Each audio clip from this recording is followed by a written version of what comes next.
right. Well, third time's supposed to be a charm. So this is my third recording. I don't know where they're disappearing to, but hopefully I'm getting funnier each time. All right, so the active transport. Now, before we talked about passive transport, it means we didn't have to use any energy. That's diffusion, simple diffusion and facilitated diffusion, diffusion that needs help with the protein channel. And then it also is osmosis. Today we're going to talk about active transport. And there's different types of active transport. We have exocytosis and endocytosis. Exo means out, endo means in. And of course, we remember that cyte means cell. So this is moving large things out, and endocytosis moving large things in. Then we have pino and phagocytosis. Pino is, in essence, the drinking of the cell, and phagocytosis is the eating of the cell. Let me give you some little more detail on those. Okay, the visuals always help. Pinocytosis, this drinking of the cell. Here we have this extracellular fluid on the outside, and it needs to go inside.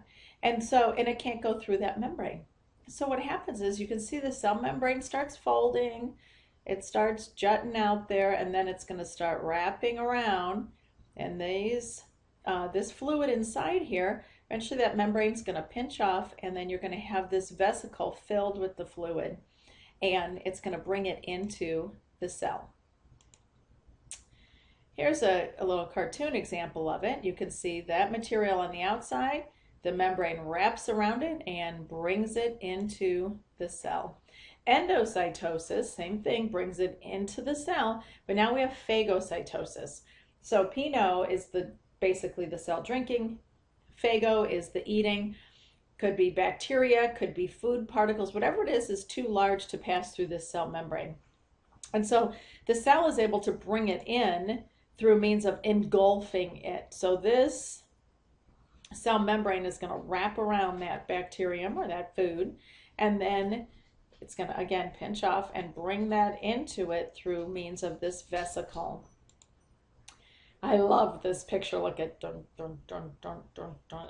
Help me!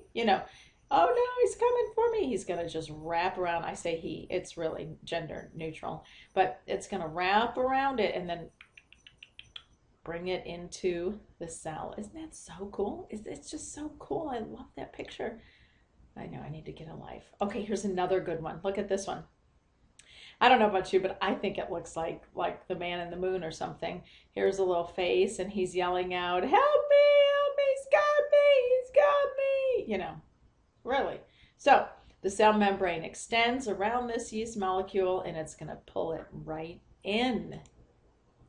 Here is a little cartoon of exocytosis. Remember, we're getting it out of the cell. It's the opposite of endo. So now we're taking it, it's inside the cell. The membrane of the vesicle will merge. This membrane will merge with the cell membrane and spit it on out. There we go. All right, so exocytosis is moving the big stuff. Makes you want to sing, doesn't it? All right, so here's the transport vesicle. Oh, comes close here to the plasma membrane, and kaboom, you're out of here. All right, so molecules are moved out. Now, this is an important point to bring up here. This is how a lot of hormones are secreted and how nerve cells communicate with each other through this process of exocytosis. So just kind of put that on the back burner, because we will go back over that later this year. But remember, exocytosis started here. Okay, 3 means of bringing that homeostasis process. What was that word that we associated with homeostasis? What was it? What was it? Think about it. Begins with an E. I heard it. Equilibrium. That's it. So we want to bring it to equilibrium. So here we have 10% sodium chloride solution. That's the concentration of the sodium chloride solution within the cell. Outside the cell, 10%. So the concentration inside and the outside are equal with an isotonic solution. There is no net movement of water. No net movement in, no net movement out of the cell. It's happy, just the way it is. All right, now we have a hypotonic solution.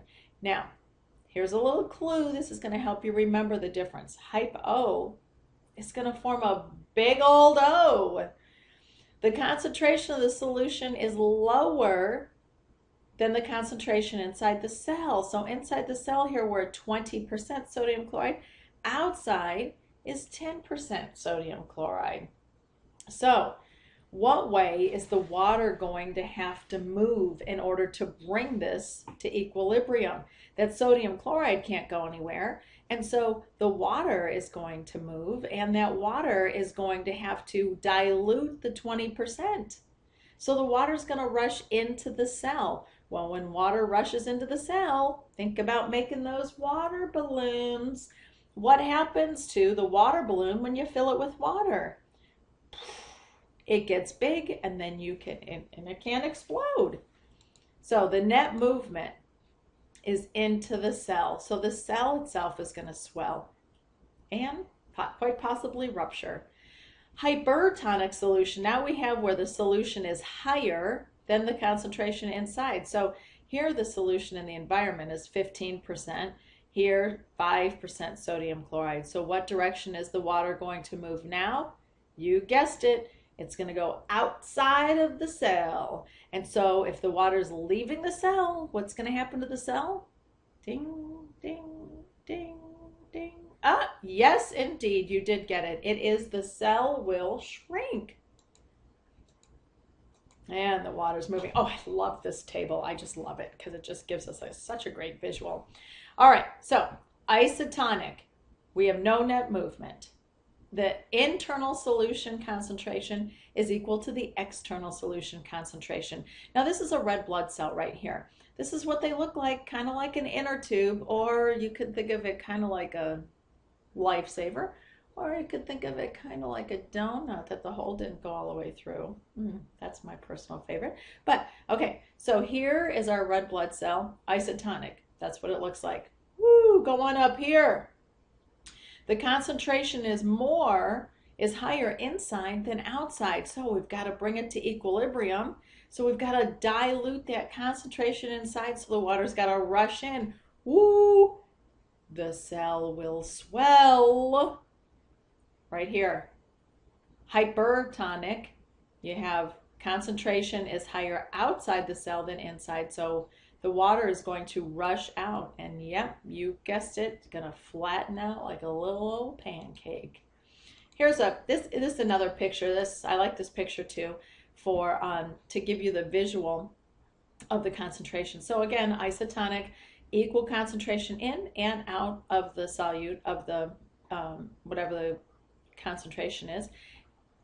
Here is your hypotonic. Remember, we have it. Here's our red blood cell. It swells because the concentration's higher inside. So the water is going to rush in to try and dilute it. Well, when it does, it has every opportunity to rupture because that cell is too full. And then here, of course, is our hypertonic. Concentration is higher on the outside. Water is going to rush out to try and bring it to equilibrium. If this concentration is too high out there, too much water is going to rush out and destroy that cell as well. All right, here's the picture. Here's an actual picture. Here's the white blood cell. Happy, happy, happy. Here it is, swollen, lots of water. And this one, water has rushed out.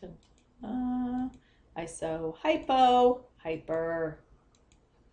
All right, let's look at transport across the membrane. We talked about these two already when we talked about, you name it, passive transport does not require any energy. Let's start here, simple diffusion. Simple diffusion, high concentration, low concentration. These molecules can move through the membrane, so they will diffuse. If they can, they will, because they want to go from high to low. Remember, this is my classroom of 80 and Miss Gullich's classroom of 10. And so naturally, the 80 would want to move to the 10. Now, the thing I want to really point out here is this is called moving down the concentration gradient. When you're going from high concentration to low, they're going down the gradient. That's the way it wants to go. It's going down the way it wants to go. Facilitated diffusion, you're still going from high to low concentration. So it's not going to require any energy. They're going to want to go from high to low naturally. But it needs a little help, which is where the word facilitated comes in. So it uses this protein channel. This is called an integral protein, and it spans all the way through the cell membrane from one side to the other. And all it does is provide a pathway for these molecules, because in this case, it looks like they're too big to go through the phospholipid bilayer. And so they're going to, once they find this protein channel, they're going to want to move. All right. Active transport, whole different story. Think of the name, active transport. Active. If you're active, you're using energy, right?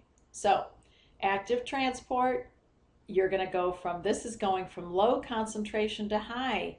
It's going against the concentration gradient. Remember, things want to go from high to low. But this one is going from low to high. So it's going to require, this is Miss Gullage's 10 students, and my 80, her 10, are not going to want to come into my classroom until they find out it's my classroom. Then they're really going to want to come on over. And so, but it would require her explanation that it's me over there, or some other means of forcing them to come over into that full classroom. So it's going to require energy. That's what that ATP is, adenosine triphosphate, ATP. You got it. So down a concentration gradient against a concentration gradient. All right, recap. Passive doesn't require energy. It can use these transport molecules, these transport proteins to move from high to low. Glucose amino acids are examples of these, moving from the blood into the cell. And here's a nice diagram here. Here's our protein channel, and those molecules are going to want to go from high to low. Facilitated diffusion uses a helper, but no energy. And with active, of course, requires energy. Here we're going from low to high, and it's going against the concentration gradient. That is all I have for our show today. Have a wonderful time.